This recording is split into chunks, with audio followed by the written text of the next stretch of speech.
everyone, welcome to my channel. Suicide has become a major public health challenge globally, and the number of deaths due to suicide is significantly increasing worldwide. Even the young population and children are committing suicide. 10 September is observed as World Suicide Prevention Day, and this event is organized by International Association for Suicide Prevention in collaboration with WHO. The theme for this year is changing the narrative on suicide with the call to action, start the conversation. This theme aims to raise awareness about importance of reducing the stigma and also encourages open communication to prevent suicide. First of all, let us see how to recognize the signs and symptoms of suicidal thought or suicidal behavior. In that, the first one is verbal cues. So, especially that person talks about committing suicide or maybe killing oneself. The person may tell that, I'm going to kill myself, or, there is no pleasure in life, and the person does not have a desire to live. So, talks about suicide or death. Or the person expresses hopelessness. He might say that there is no way out to the problem and things will never get better. The person talks about being stuck in a situation and the person is not able to get out of it. Next one is the behavioral cues. In that, first one is withdrawing from others. The person gets disconnected from family, friends, or society, and there is a kind of loneliness. He disconnects from the society. Second one is research about various ways to die. Third one is changes in routine, either excess sleep or very little sleep, excess appetite or very little appetite, and not giving importance to personal hygiene. Maybe the person is not bathing or not grooming oneself adequately. Fourth one is increased substance use, increased use of alcohol or drugs. Fifth one is giving away the possession. So it could be signing a will or maybe giving anything which is very much dear to that person to someone else might indicate that he is preparing for an end. Sixth one is sudden calmness and mood improvement.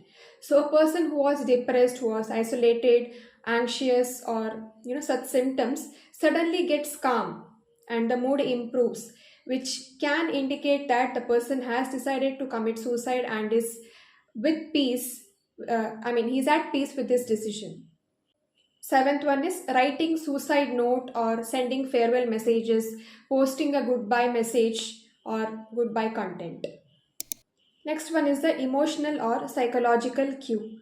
In that, first one is intense emotional pain, overwhelming feeling of shame, guilt, embarrassment, or sadness, or even worthlessness. Second one is extreme mood swings, rapid change from depression, anger, irritability. Third one is anxiety or agitation, restless, panic attack, increased irritability or difficulty concentrating. Next is the situational triggers. In that, first one is recent trauma or loss, maybe a death of a loved one or breakup, loss of a job, or being diagnosed with a serious mental condition. Second one is history of mental illness, especially depression, bipolar disorder, and post traumatic stress disorder, also known as PTSD. Third one is previous suicide attempts. Fourth one is feeling of being a burden. Fifth one is people with chronic pain or suffering. Sixth one is financial or legal problem. Seventh one is exposure to others' suicide. Knowing that someone close has died by suicide can trigger the person to commit suicide, and this is known as suicide contagion. Next one is bullying or abuse. Being a victim of bully, domestic violence, mental, physical, or sexual abuse. Next is the physical symptoms. Under physical symptom come unexplained body pains or tiredness, weakness, lethargy, no energy to do anything or no desire to do anything. So these are some of the common signs and symptoms seen with the person having suicidal thoughts or suicidal behavior. So once you find out this, what to do? What to do when you find out these signs and symptoms? First thing is, do not neglect these signs. Second one is, talk to them. Express concern and ask directly if they are considering suicide, and allow them to express completely what they are expressing here without any judgment. Third one is, encourage them to seek professional help.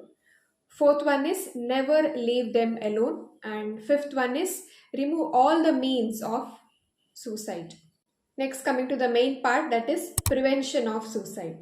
First one is, recognize the warning signs. So, whatever the signs and symptoms I have told you, first you need to recognize them. It can be verbal cues, behavioral cues, situational cues, or no interest, okay, social isolation, all the things which I have told. First, it's very important to recognize these signs.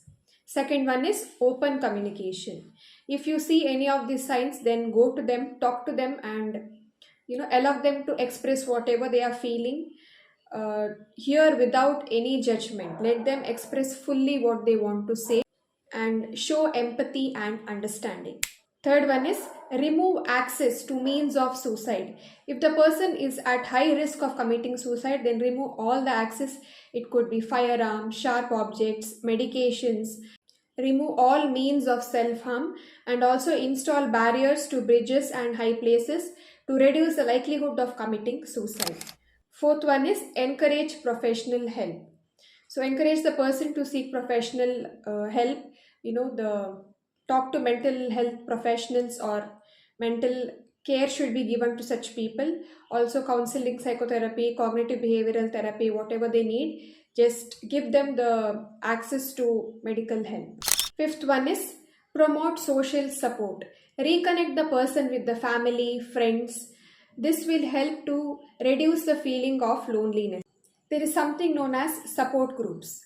So encourage the person to participate in such groups, because such groups contains people who have had such experience and they have come out of it, so they can better understand and encourage people to come out of it.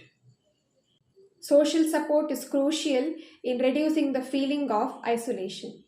Sixth one is, educate and raise awareness. It is very important to educate people about reducing stigma associated with suicide and importance of open conversation.